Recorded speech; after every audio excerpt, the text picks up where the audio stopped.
Vamos a ver en nuestras Biblias, en el libro de Proverbios. Amén. Capítulo 2, versículo 6, primera parte. Amén. 6a. Proverbios, capítulo 2, versículo 6, la primera parte. Amén. Solamente la primera parte. Y dice: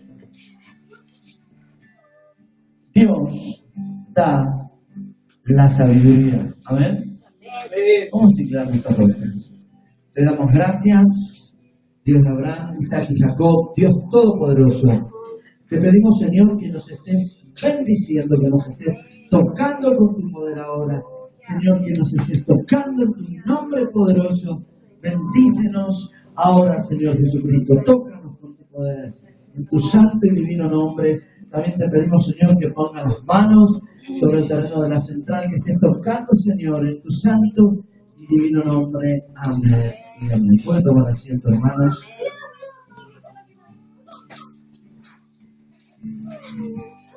Una vez había un hombre que fue acusado injustamente. Lo habían acusado de haber matado a otra persona, de haber asesinado a otra persona. Y el juez, que estaba encargado de dictar la sentencia, de condenarlo, era enemigo de esta persona que iba a ser condenada. Estaba enemistado con el acusado. Y él ya tenía planeado condenarlo.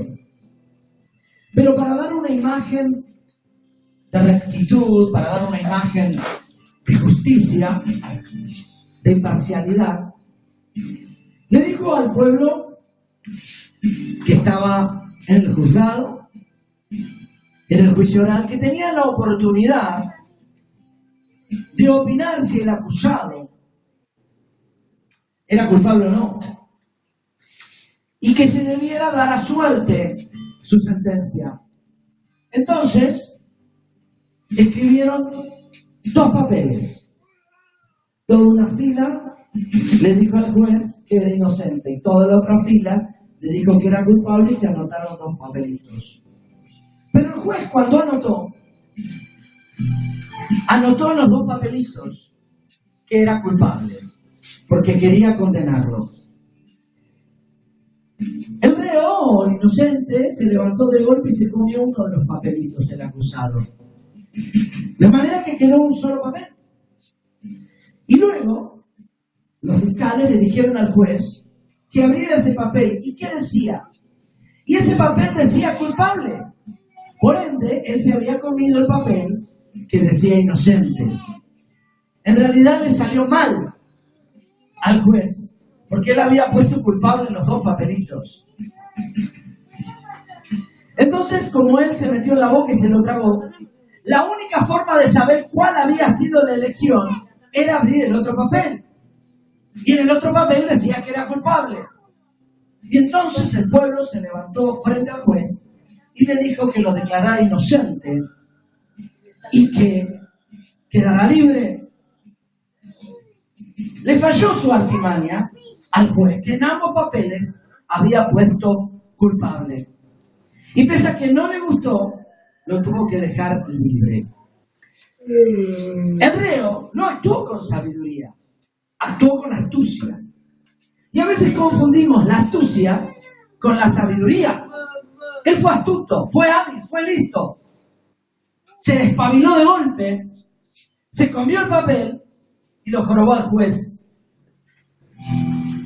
Y vivimos en un mundo donde abunda la astucia, pero no la sabiduría. La sabiduría es escasa.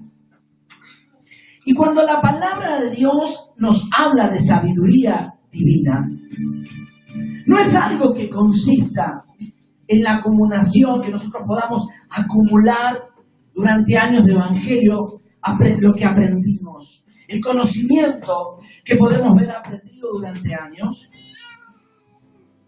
Porque la sabiduría de Dios no es igual a la experiencia. No es igual a la experiencia. La sabiduría de Dios proviene de Dios. Y es importante tener la sabiduría. Es importante tenerla para toda nuestra vida. Y fíjese qué importancia le da la Biblia, que en el libro de Salomón y en la Biblia se dedican 9 capítulos en el libro de Proverbios para hablar de la sabiduría y de las recomendaciones y de las enseñanzas que la sabiduría nos da.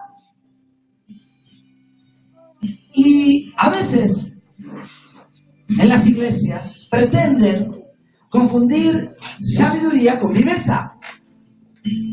Y usan la viveza para evadir las responsabilidades. Cada iglesia tiene sus responsabilidades. Y tenemos, como iglesia y como líderes, que mantener la sabiduría en nuestra iglesia. Y muchas veces por mantener una economía holgada o por vivir un poco más despreocupado, no nos cargamos la iglesia al hombro para darle a Dios lo que Dios está necesitando. Su casa, su terreno. Y a veces también decimos, sé que al predicarlo no voy a obtener ningún resultado. Pero al predicar a veces y decir siempre lo mismo, no logro un resultado. Lo que logro es enfrentarlos delante de Dios para que el día de mañana Dios se los recrimine. Y eso sí es sabio, porque dar al César lo que es del César y dar a Dios lo que es de Dios. Amén. A veces, por viveza, confundido con sabiduría, tomamos atajos. Pero los atajos no te conducen a Dios. Hay que subir escalón por escalón para ir adquiriendo conocimiento. Y hay que acercarse a Dios para poder adquirir sabiduría. La sabiduría divina. Porque ¿dónde está la fuente de la sabiduría? La fuente de la sabiduría está en Dios.